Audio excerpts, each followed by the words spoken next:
Okay, in this video, we're going to be talking about what the issue is with the labor shortages in the United States.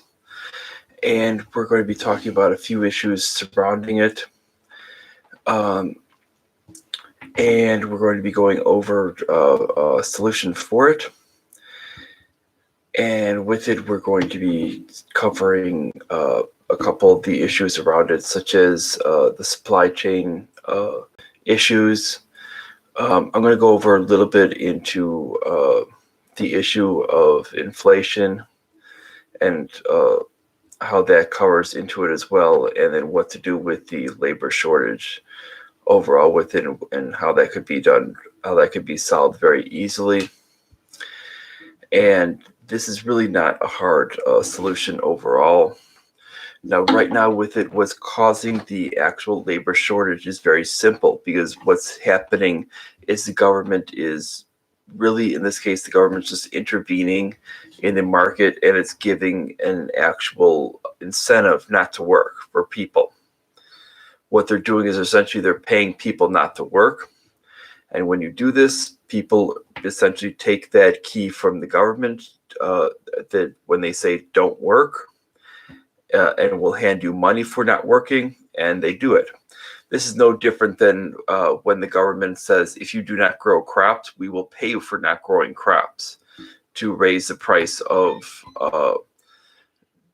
different, whatever the commodity of crops that are out there. Now, instead of actually distributing that to the poor and actually taking it off the actual marketplace, what they're as what they could do with crops, they could what the government does, they pay them not to grow with it, or if they refuse to do so with it, the government actually comes in and actually destroys those crops, because they essentially violate that, and it'll essentially have negative impacts on pricing. And this is something that the government does to the agriculture department, because the government, this is the thing with government intervening. Now, what's happening with this is when you do this and you're paying people not to produce, this ends up basically creating, this is where we end up getting into the idea of inflation. Essentially, not only are you paying people not to produce, now you're giving them money essentially to bid on items in the marketplace. This is the actual problem. Now, the marketplace, basically, people need to understand, it essentially is like an auction. This is how inflation actually occurs, when you essentially give them money that technically doesn't exist, because you're printing it up. You're having them essentially bid on items with it, and there's only a finite number of items out there in the marketplace. So when you're adding people in there that essentially wouldn't normally have access to this money, and you're paying them not to work, they're buying things with money that technically they didn't earn. And so there's actually less product being produced, and there's the same amount of people, if not more, that are actually bidding on the same amount of products. This is where inflation comes from. It's actually one of many. With the other part of inflation is that you're actually printing more dollars, which is actually reducing the actual purchase power of the currency. That's the other area in which inflation is coming from. So you're getting inflation at both ends. Not only are you reducing purchase power by printing more dollars, you're actually getting, or you're losing purchase power by printing more dollars. You're actually inflating the actual cost of goods at the other end by having more people bid up the price. Such as if a product starts at $100 and you keep printing money with it, where your money's, like, let's say, worth $1 per dollar. Now, if you keep printing it with it, it could drop to like 90 cents per dollar in actual purchase power value, and it starts going down. Now, that means essentially the product's a $100 item would essentially have to start sliding up just to accommodate that. Or if we're naturally going to drop in price, like, let's say, as technology gets better, where a lot of electronics would normally drop in price, it would never drop in price. It would have to stay the same. And this is where we find a lot of products stay the same in price when they would normally have dropped. And so that would be either A, staying at that $100 amount, or it's going to slide up to maybe like 110, 120 bucks. And then when you end up buying that product with it, it's going to be more. Now when you're printing money on top of that and you're giving it to these people, not only is it going to have a lower value when it trickles down to those people, it's also going to, because the first people that actually touch the money of new printed money are going to have the highest value. The last people who end up touching it are going to have the lowest value. This is just basically how it goes with it, because the inflation is going to basically hit the last people who touch it the hardest. The first people who touch it are essentially going to get virtually no inflation. The last people who touch it are going to get the hardest amount of it. So if you're basically waiting on your money to get there, it's basically going to be where the financial industry is not going to be hit with any inflation. And as they start to basically have a fractional reserve currency, a fractional reserve currency for their bank, they're going to essentially take a lot of the purchase power out of your money. And as it starts to work your way down, you're going to basically be impacted by inflation naturally. And it's going to get worse as the time goes on, as they print more money. It's going to keep working down the value of your dollar. And this is what's end up happening. And so when you're printing more money and you're shipping it out to these people, all they're doing is they're basically bidding up the prices of these things, such as where something would normally go on sale because there's lower demand for the product. Now these demands are going up higher on these products. And we're seeing, because the demand's going up, that's pushing prices higher. This is where inflation naturally comes from. And when you have more people bidding on products that shouldn't necessarily have access to bidding on these products, it's causing issues. And what the government's doing, the government's saying, don't produce, only bid on products. What this does is this doesn't cause an actual growth in the economy. This just causes inflation. You're basically inflating the whole economy. The economy is a complete bubble at that point, at every level. And that's where you're causing issues. Now, what you need to basically overcome this is you need to essentially get back to producing. Now, the easiest solution is to, you have two solutions. Either A, completely pull the rug out and end this and basically say you have to get back to work. Now, that's probably not going to happen. That's one solution with it. Your other solution, which is very easy and really easy to do with just following the U.S. Constitution, and because if you look at it, and you can actually look through the whole Constitution itself, and if you look at it, you'll actually see in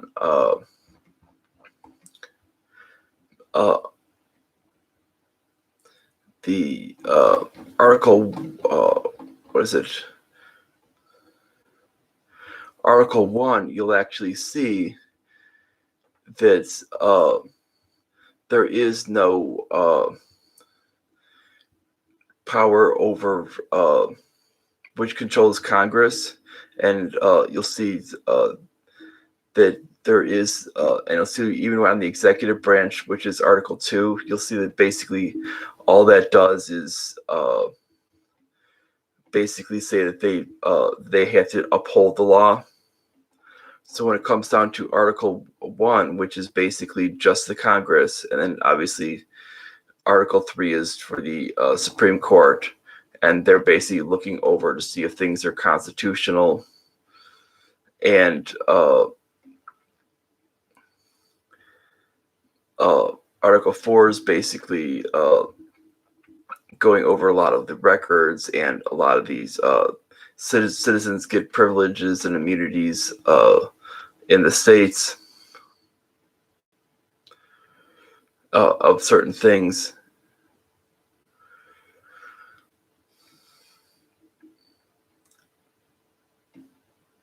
And then what it called, and the basic, each state is set as a republic.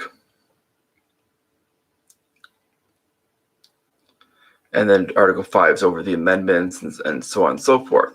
So when we start to go back to Article 1, we'll actually see that if we search through the whole document, and if we look at things for anything concerning immigration, you will see nothing. If we look at the go into the idea of the Bill of Rights, which is the first 10 amendments, and if you start to look into that, you will see the same idea. You start to go into the idea of the next amendments, which is 11 through 27. You look in there, you will actually find out the same exact thing. That 11 through 27 does not concern immigration at all. The only thing that they actually have cover over is actually naturalization. And naturalization is the ability to become a citizen. This is all it does with it. This means that essentially what they can actually do is go to the Supreme Court.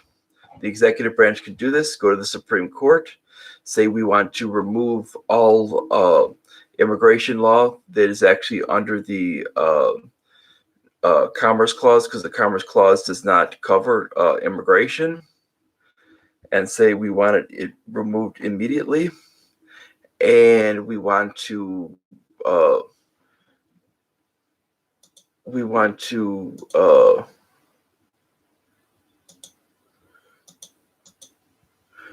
basically start the thing where we have the immigration starting immediately from this point on, because we declare it as unconstitutional to have immigration law, as all immigration law is unconstitutional. Now, this could be easily changed.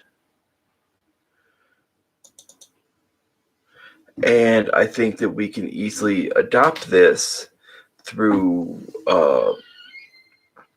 our changes in the Constitution. And it's just basically going to the Supreme Court saying that there is the word immigrant nor immigration never appears once in the Constitution, neither in amendments nor in any part, and that basically that this was only done through a basic idea of powers that never had existed, and these were basically an imaginary type of idea of what the Constitution stated. And these were basically trying to imagine laws that never existed to basically exclude people from the country out of protectionism.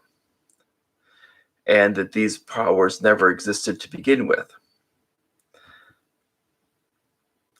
And when we see with it that basically that they would have had, just like any type of restriction, they would have had to pass it through an actual amendment.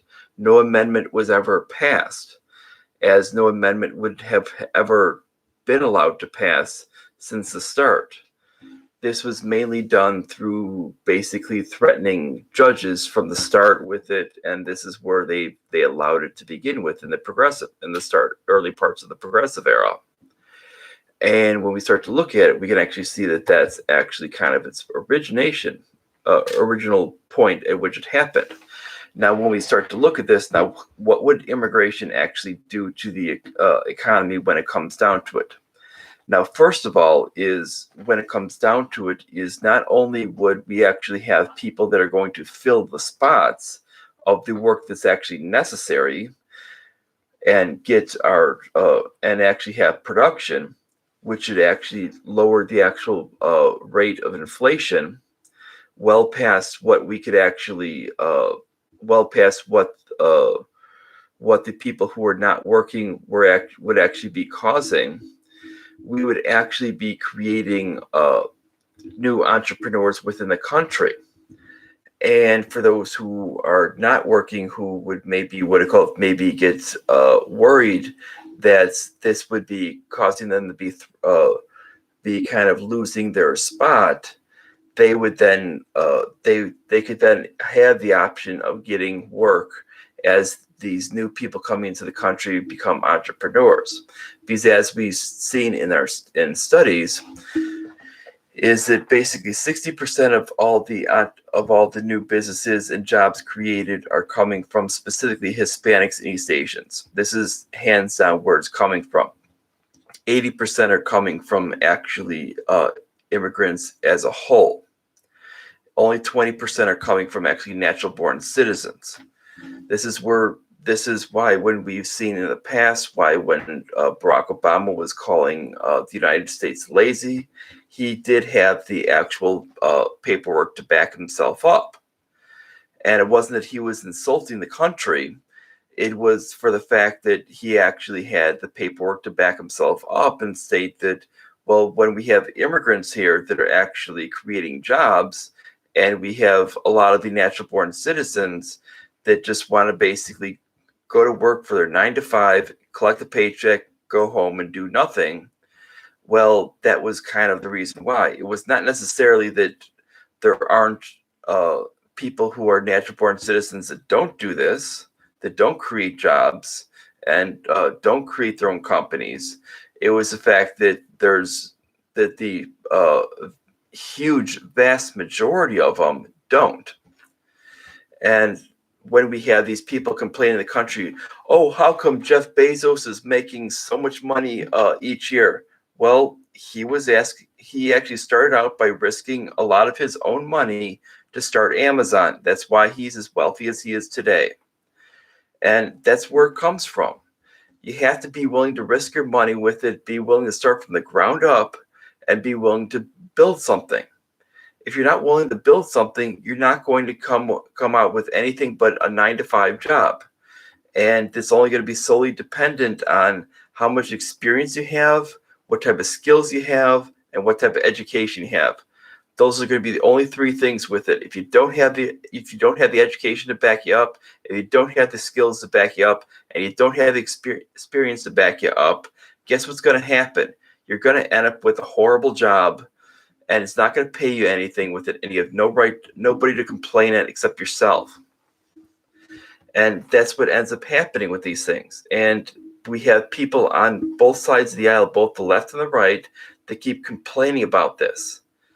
And they expect the government to go help them out with it through protectionism, help them out through sending them free money, help them out through basically wanting to intervene in the marketplace, help them out every step of the way, and they're looking for their little savior in the political world every 2 years or every 4 years, depending on what type of position they're looking for.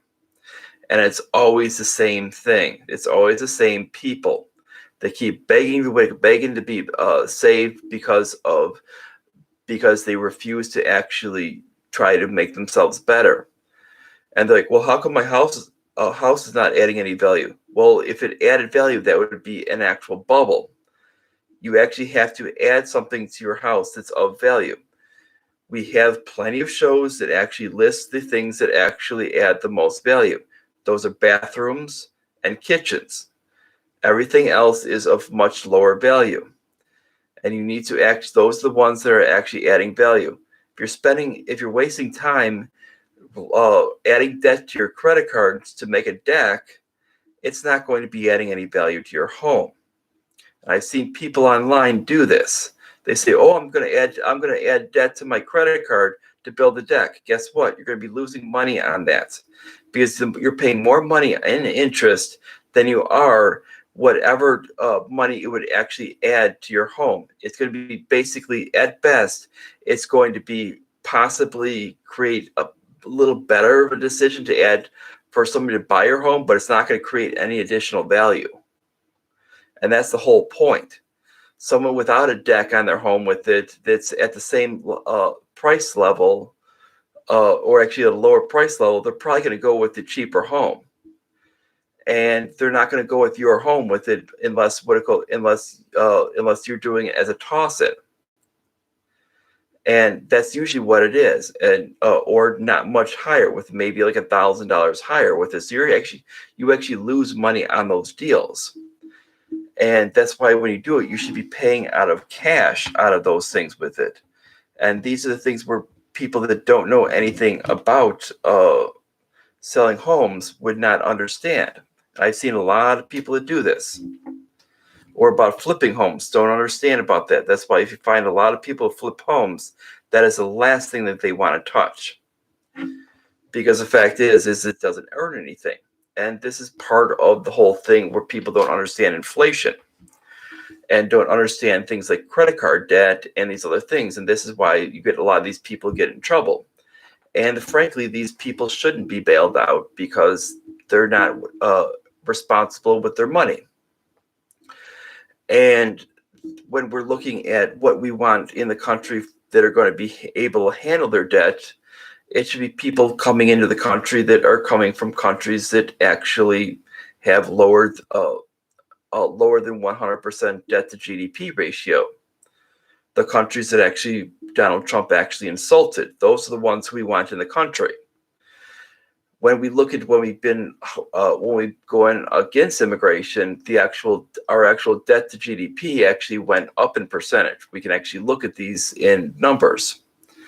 When we start to look at the such a thing as the debt clock,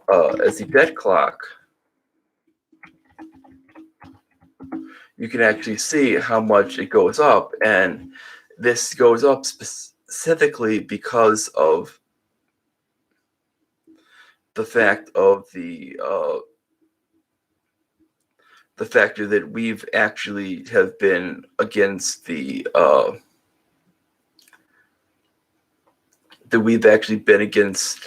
actually adding in people that have they're actually far more conservative when it comes to spending, that are not willing to vote for big spending.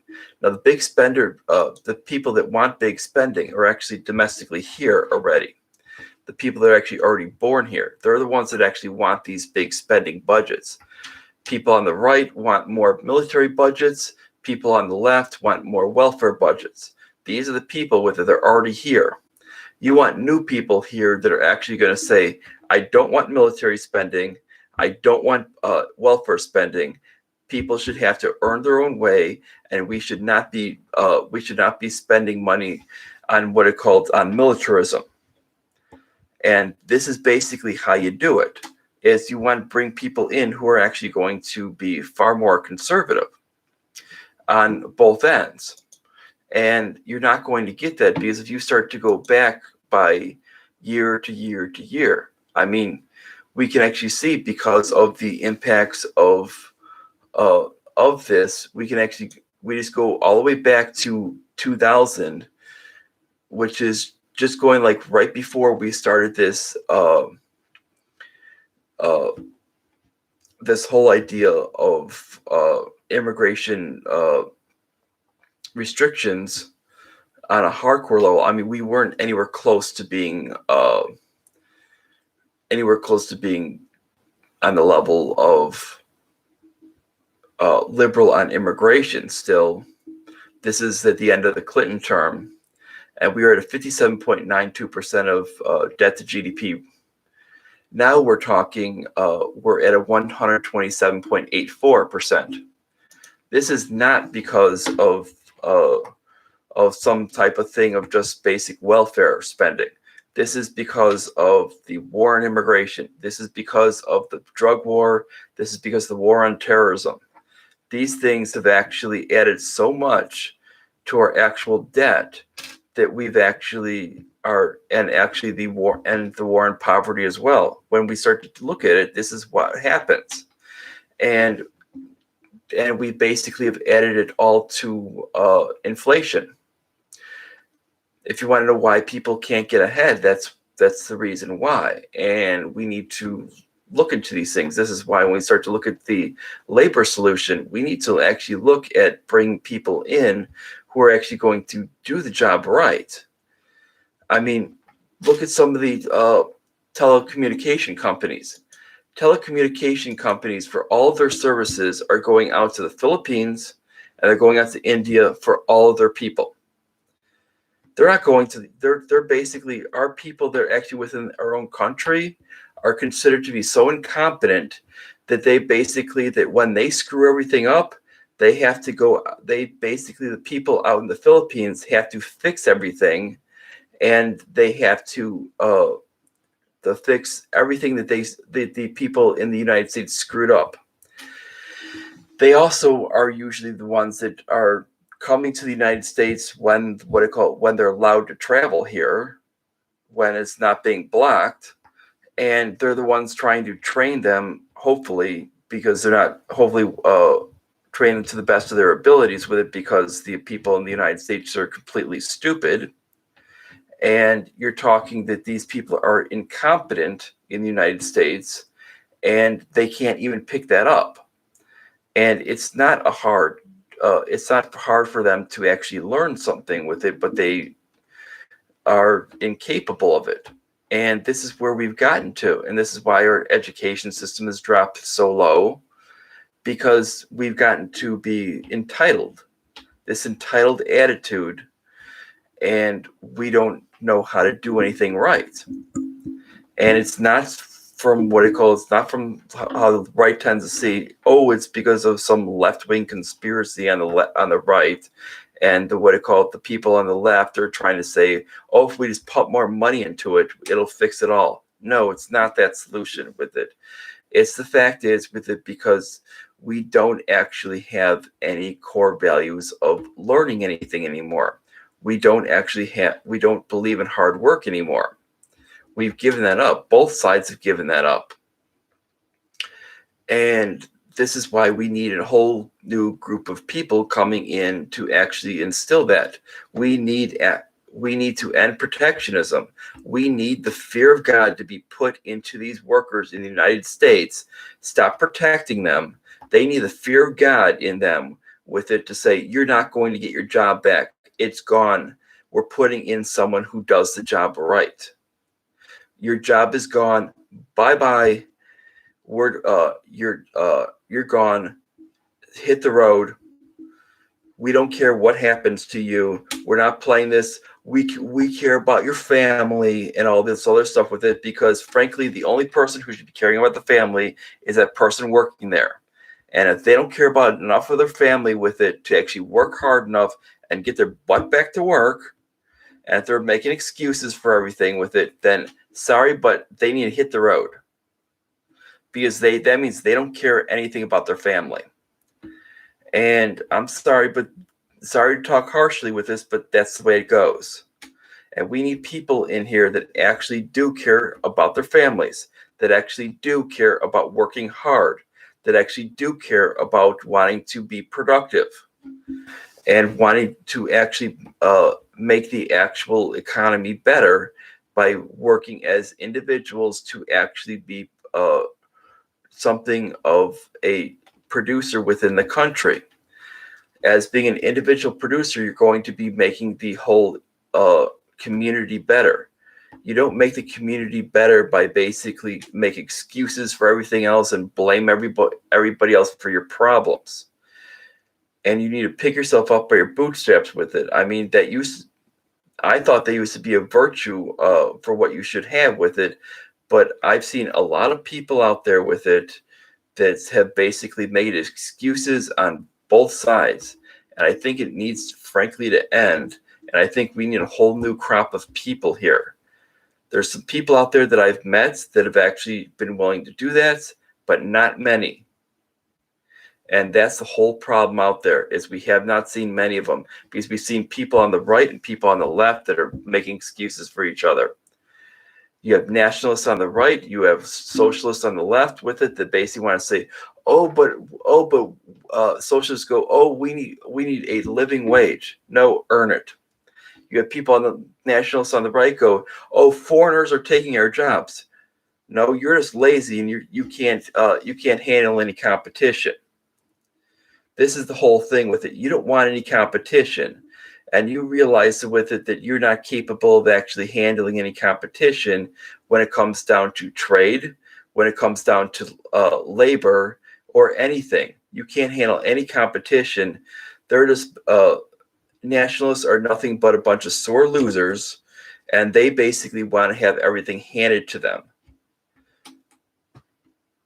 It's gotten to the point where I think they're even worse off than socialists out there with it. At least socialists, they're being at least honest with themselves and saying they want the deck stacked economically, and out there, and they when they say they want people they want all this money to basically want this little pipe dream of all this money and think everybody could be a millionaire and all this other garbage. But nationalists with it are basically saying that they want the whole thing stacked with it, and they want everybody gets a participation award. And that's basically what it is. And that's why I know I'm going off a little bit on a tangent, but that's basically why we need to end all these things. Because frankly, with it, we can't have any more of this going on. When our founders created this country, they weren't creating this idea of this little safe space for everyone where they didn't have to deal with any competition. No, you have to deal with competition. That's how you end up making the best products. The best person wins. The actual you're not protecting companies that are basically failures. You want the best companies to win, the best restaurants to survive. You want the best candidates to win in political races. And this is the way it was always designed from the start. You don't want any protectionism of any sort. That's why they did not have any restrictions put on immigration in the Constitution. There's a reason for that. They wanted competition. They wanted fierce competition. They wanted it because they knew that it was going to be the best to create a free market system. They did not want some type of garbage that was going to be protectionist, because they had known that countries have dealt with that for eons. And you had protectionism, or you had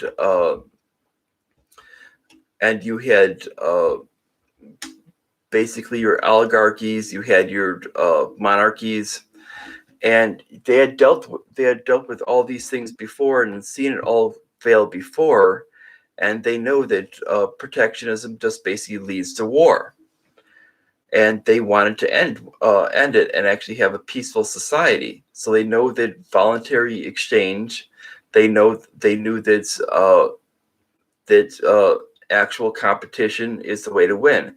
They wanted fierce competition.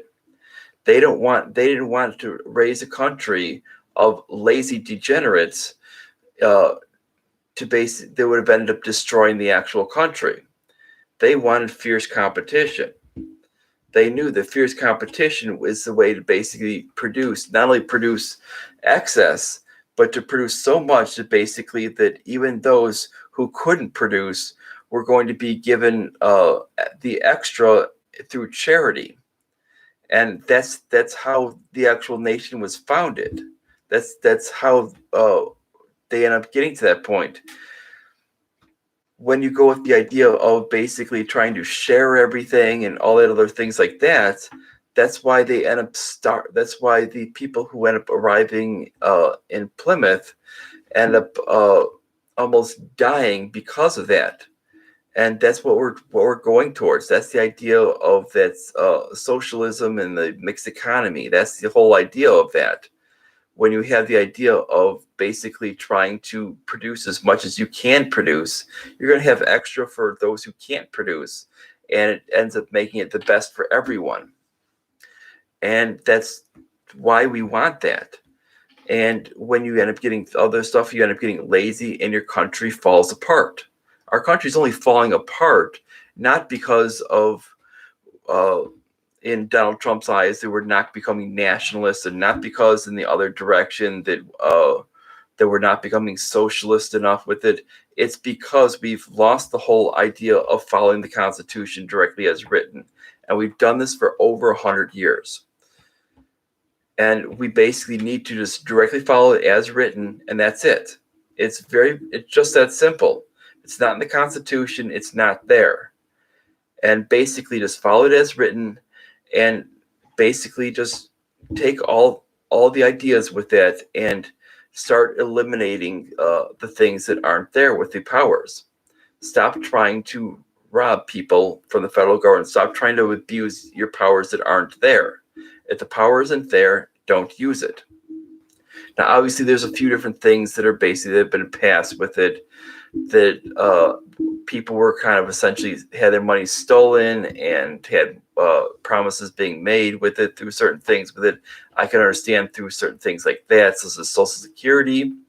So that is a little bit of a thing that we'd have to deal with, but we can also deal with through selling off public buildings that are not necessary.